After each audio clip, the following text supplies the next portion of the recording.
Today we'll be doing some multiple sclerosis leg exercises. So this little yellow thing is called a Liebert. If you don't have one, you could use a chair or a counter.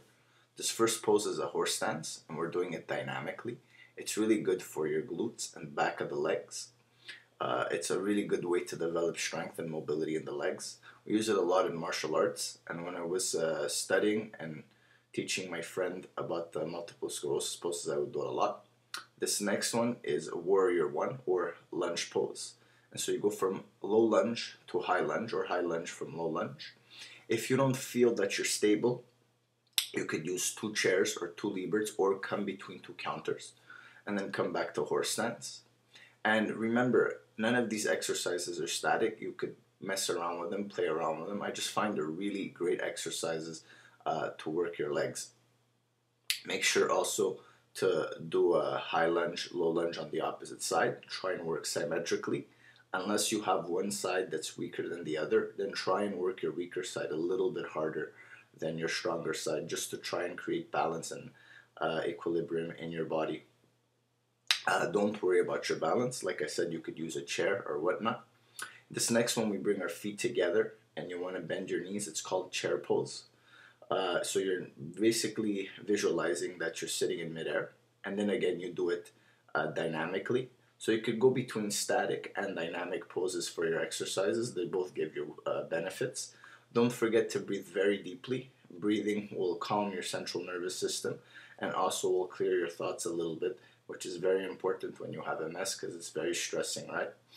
And so the next one is toe exercises. We come on the tip of the toes. It's also very good for the calves, front of the calf, back of the calf.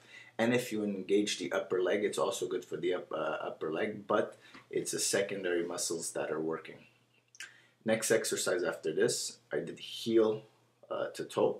This will work different muscles in the calf and leg, and it's also good for balance and stability. Again, very important to breathe.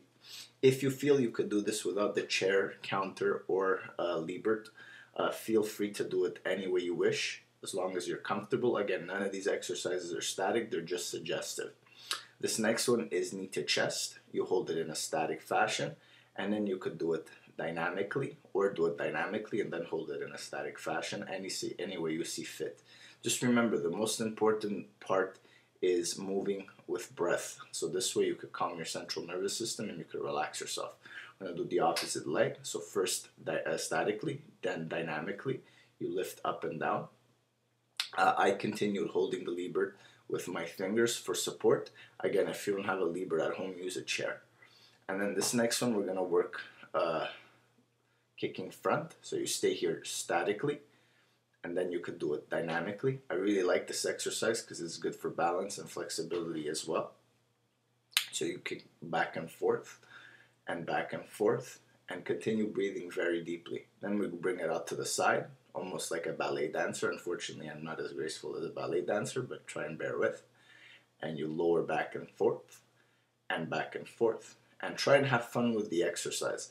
As you see, this video is not very long, but if you practice every day, you will get some strength and flexibility in the leg. We're going to do the opposite leg. So first statically, and then we do it a little bit dynamically. And so you kick back and forth. Remember to breathe deeply and rhythmically, just to calm your body down and not to lose breath. Then we do it to the side again, statically, and then we do it dynamically. Take your time with the exercise if you need, and just relax into the exercise. And then that's it. Namaste. I hope you enjoyed this little tutorial.